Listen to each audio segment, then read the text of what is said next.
Hello everyone, welcome to my channel. Today we're going to be talking about my July wrap-up, and we actually read an insane amount of things this month. I did not think that I read this many things, but July lasted forever. July was one of those months that I feel like it just kept going on and on and on, and when August finally arrived, I was like, thank goodness. I feel like most of the time you're always like, this month is flying by, but July lasted forever. You could have told me that July was 2 separate months and I would have believed you, because who I was at the beginning of July and what I was reading was completely different than who I was and what I was reading at the end of July. Let's talk about what we read in July. We do have a couple of little things here first that we need to cover before we get into the actual pile. I also don't have any DNFs because I forgot about them, so I didn't write them down. But I do believe that the only DNFs were from the reading all of my April. Is it April? Whatever month was last that I did, I think it was from those BookBox books. So those were the only DNFs, so you're not missing out on anything. There wasn't anything special or separate that we need to talk about. I did read The Ending Will Write Itself. However, that video is not out yet, so I will be talking about that in that video. It is for my Reading Mindsight and Evernight books, and that video unfortunately is not out yet. I was trying to get it out earlier, but it just wasn't happening. I will not be talking about this one in here, but when that video comes out, this will be one of the topics of conversations. Trust me. So we also had 2 rereads, and I generally do not re-rate my rereads. I leave legacy ratings alone unless I significantly liked the book more. So if they were 4 stars and I read it and I was like, oh my god, that's a 5-star, then I will change the rating. However, I do not reduce ratings unless it's like egregious. Unless it's like I absolutely loathe this, then I will change the rating. However, these ratings didn't change much. They definitely did both go down a little bit, but I did reread Throne of Glass. We will be talking about this in its own dedicated vlog. I am doing every Sarah J Maas book and doing recaps of all the books so that I don't have to do this again, that I don't have to read all these books again. So Throne of Glass will be coming out soon. It is going to come out in August, and I would give that a 4 now reading it. Originally I did give it a 5, but it's definitely not a 5 anymore. And then we also read Red Queen. This is the series that we were doing on my members only videos, but again, I gave this originally a 5-star. It's more of a 4, but I actually did enjoy this one probably more than Throne of Glass. So I am curious where the rest of this series is going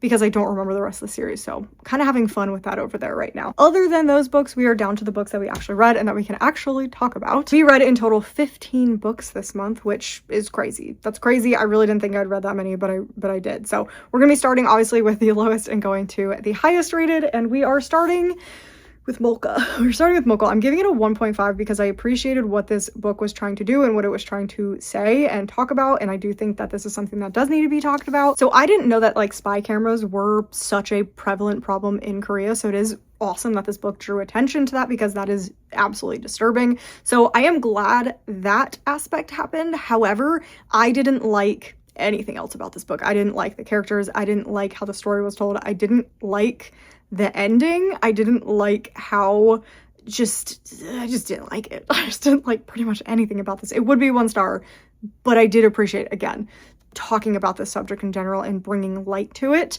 But man, I hated this. Man, I hated this. So we're following our main characters who are, again, dealing with this hidden camera epidemic that is happening in Korea. And we are following 2 main characters, and one of them is one of the perverts who is using these secret spy cams, and that was not for me. That was not for me. I generally do not like reading in the perspective of like the perpetrators, and that held very true for this book. I definitely preferred reading from the female character's main point of view. Still didn't love her point of view. I still didn't love what was going on in that point of view, but I liked it better than the other one. Yikes. I really did not like being in this person's head. It felt very uncomfortable, which it was. It's supposed to be, but I didn't even get anything out of it. And I think that's the problem. I didn't get anything out of it. I didn't enjoy it and didn't get anything out of it. And then our other perspective is from our female main character, and she is one of the victims of the secret spy cam, and she is also dealing with the main character and him being a creep towards her. And that's the story. I really didn't like this one.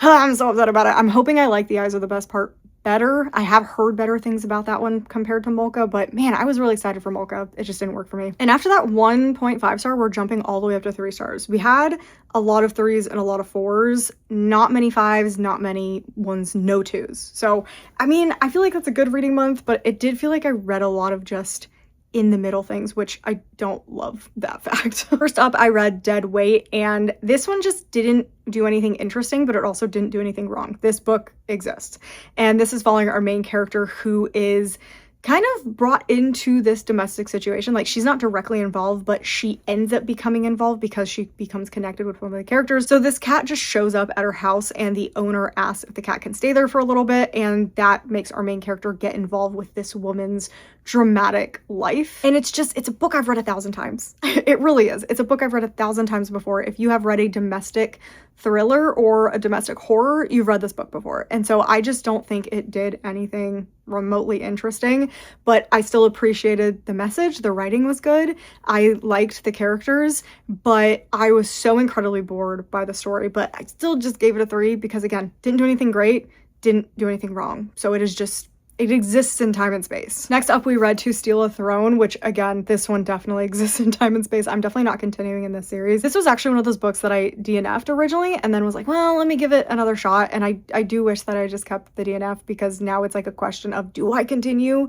Even though you don't really remember anything about this book. Like, this is a book I read this month, and I can't remember a lot of what happened in this book. It's not entertaining. Like, it's not bad. The writing is good, but I don't think it does anything else particularly well. I liked the opening of this book. I thought it was very interesting to start with. It's following our main character who has these very unique abilities, and it allows her to kind of change the political landscape. She is being forced to use those powers for her family to get them ahead in the politics game. And I liked that.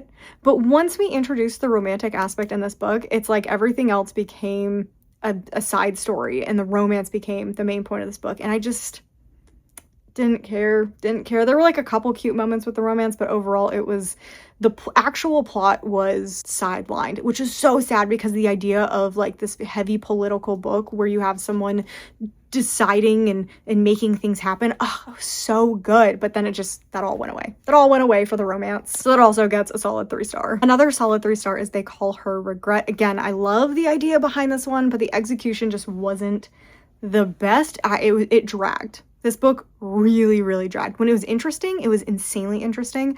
When it dragged, it was like forcing myself trying to walk through drying cement, trying to get through this book, because it was just so boring. It was so slow. But it is a young adult horror book, and I really liked their last book, so I was really disappointed in this one, which I also had high expectations because of how much I liked Needy Little Things. But yeah, this one didn't work for me. It's following our main character who makes a decision, and that decision leads to very bad consequences, and we are dealing with this witch and trying to find out the history of this town and the history of some of these people to get rid of this curse. And all sounds great. The idea behind this is really good. I really like how it opened. I really liked how it ended. I did not like any of the middle section. Like, I feel like this book almost could have been a novella because of how much could have been cut out in the middle and it not really make a difference, because I feel like our main characters were just running around making no headway. And then the ending was like, oh, yep, here we go. Here's what happened at the end. And it was like, okay, sure. So unfortunately, yeah, it was mostly just really boring, which very, very sad about. Another solid 3-star, and another book I would say could have been a novella. And to be honest, like, at least this one was a lot better than my last experience with a Chuck Tingle book. Bury Our Gaze was not it for me. I did not like that one. I thought I got really weird with this one. Also got weird at the end. Like, this one did it as well. I think Chuck Tingle is just not the author for me, unfortunately. But there was so much good about this book. And again, the middle section of this book is what let it down. Oh man, the beginning was amazing. The beginning was so good, how it introduced things. And then I didn't love the ending, but at least it was like entertaining. And I think I would have liked the ending better if I did not have to slog through the middle section of this book. Because the middle, again, you could have cut out all the middle and just done the beginning and the end, and you would have got to the same point. And I don't like that. Like, there has to be a point to the middle of the book, or you should just make it shorter and make it to the point, because the rest of the book needs to be important, or at least entertaining. And it just really was the same thing over and over again. So this is following our main character, who is a body snatcher. Very interesting. And it was so interesting. And she finds out that like one of her favorite musicians ends up dead in a very strange way, and she ends up having to steal that body, but obviously it does not go the way that it was supposed to go. So I loved probably the first like 70 pages of this book. I really didn't like the rest of the book. I didn't like the rest of the book, but it gets a 3 because I did have fun. I had fun, at least, for a lot of this. So again, similar feelings kind of to They Call Her Regret. There was just a lot of good, and then there was a lot of boring, but I don't know. I'm torn if I want to keep this one. I think I'm going to keep They Call Her Regret and put it with the Needy Little Things, but mostly I want to keep this one because it's so pretty. I don't have any books this color on my shelves. And it's like in my horror section, this would look crazy. So I might keep this one for now, but I don't know. I wish this was a novella. Ugh, I wish this wasn't. I probably would have been a 5-star if it was a novella. Moving up a little bit, we were moving into 3.5 stars, and that is Come Closer. I don't remember what I rated this in my video. That's the thing. If you watch my vlogs and then watch this, my ratings will be different. My ratings are always very fluid. They change depending on my mood and my recollection of things. They don't change, but there are a couple books. Like this one already was wishy-washy between a 4 and a 3. I think I gave it a 3.75 in the video, but I'm gonna give it a 3.5 because there are aspects of this I'm already kind of somewhat forgetting about. But I do think this is a very interesting take on a possession story. This one actually did creep me out. It is very rare for a book to really kind of scare me, and this one did that. I will say this one did do that. I don't really want this book in my house anymore. It's like kind of freaked me out that much. So I am sending this to Amy. She already knows I'm sending it to her, but I am sending this to Amy. But yeah, this is following a woman who is slowly becoming possessed, and I really liked it for that aspect because I feel like normally when you watch, it's kind of like The Conjuring. If you've seen The Conjuring, the main character is slowly becoming possessed and things get weirder and weirder. That's kind of like what this is she's going through a checklist, and every time she checks the checklist, it's getting worse and worse. And that was fascinating, and I like how this ended. This did not pull any punches. This shit was crazy at the end. This was insane. But I liked the descent into madness and the ramifications on life and what was going on, and I really liked that aspect of this. So this legitimately scared me. Gets a 3.5 because I didn't love all of it. Again, I was a little bit bored by a lot of the middle of this one, but I like where we ended up with this one. Next up, also to 3.5, is The Refrigerator Monologues. I would like to reread this one. This one I think could be higher upon a reread if I take a little bit more time with it. I did not realize it was more of like a short story collection and not everything was connected. So I think what I want to do is actually get a copy of this and read one short story like over like a whole week and do one short story a week for a whole month. And I think I'll appreciate it a lot more that way. And again, to physically read it is how I want to do it. So I am going to get a copy of this. This is a bunch of short stories following the fictionalized version of fictional superhero girlfriends and the women in superheroes' lives who are quote unquote fridged, because that term came from, I think, did it start with the Green Lantern? I don't remember. There's basically a very famous case of there is a girlfriend of a superhero and she was literally killed and put in a fridge. So it is known as fridging, and that happens to a lot of women in a lot of things. Like, you guys know the joke, the Disney movies always kill off the moms. Well, in superhero stories, they always kill off the first girlfriend to then introduce a second, more important girlfriend later. But that's what always happens, is every superhero has a sad girlfriend backstory that makes them who they are, and blah, blah, blah, blah, blah. So that's what this is. It is basically taking some of the most famous superhero girlfriend death cases, and they get to tell their side of the story. And it's so great, but I read them too quickly. I read them way too quickly, and it made me not appreciate each story. So I 100% know I will love this upon a reread. Yeah, it goes over like Green Lantern. I think it goes over Spider-Man, but it does rename them, but it's very obvious. Like, online, you can literally look up which girl is which. It tells you their stories, and it is their stories, but, you know, licensing and stuff, so they can't do that. But yeah, I think there's like 5, something like that. But I really liked it. It will be higher upon a reread, but for now it is sticking at a 3.5. Next up, we read Slasher Summer, and I think I'm gonna do a 3.75 for this one. I'm leaving it at a 4 on Goodreads. 3.75. I thought this was so fun. This was so fun. This is the perfect summer-ween read. Like, this really is. I was really happy. It actually is a staff pick from my local indie. I love getting their staff picks, and I like to leave these on here because then I know that's like where I got it from, and that's why I picked it up. But this is every 2000s, 1990s slasher ever. Like, it is everything. It is the teenager tropes. It is the overdone kills. It is the ridiculous reveal. It's so good. It's not anything literary, like, it's not a literary book. You're not going into this thinking you're gonna get some crazy, this is the best book in the entire world. No, this is fun. This is just fun. Some books are just fun. this is a fun book. So yeah, it's just following a group of teenagers who used to know each other in high school, and they were coming back for one last hurrah, and obviously serial killer running around, hacking and slashing. So that is Slasher Summer. Loved it. Would recommend this one to slasher fans or anyone who wants just a fun horror for end of summer / October. We are moving into our 4 stars, and our first one is That's Not My Name. I actually read this for Haunt the Readers, which, oh yeah, I forgot I had this little bookmark in here. This was one of the authors, Megan Lally was one of the authors that was going to Haunt the Reader, and so I was like, I need to read this because I've had it for a while, and I think it sounds really, really good. And so she did end up signing it, which is very exciting. I have a bunch of really cool signed books now, which is very exciting. But yeah, I loved this. I thought this was so fun. It was as sad as Megan Lally kind of told me it was going to be. So I read about 70% of this book, and then I went to the signing. I ran out of time, went to the signing, handed her the book and said, I am 70% into this book. And she went, I'm so sorry for what's about to happen. And I was like, what do you mean? And I literally did that. I was like, and I started awkwardly giggling. I was like, what do you mean? And she was like, I'm so sorry. I was like, what do you mean? So yeah, it was, cried, heartbreaking, but I very much enjoyed this story. I thought this was a very, very well told story. It's nothing ultimately surprising. I saw the ending coming from 1,000 Miles Away because it's been like a Criminal Minds episode before. However, the way it was done was really good. It was very, very good, and I really liked the ending. That cupcake scene at the end. Oh, that was so sad. So solid 4 stars. Very excited to read her other 2 books. Moving already into 4.5s because I think we just have 3 more books to talk about. Yep. 4.5s. We have Briardark. This is not dark romance. I really thought this was dark romance. It is not dark romance. This is a horror book. This is a thriller, horror, survival, cosmic horror book. That is what this is. It is intense. I actually bought a signed copy from the author's website because this is like an indie author. So it was really cool. That's how they signed it.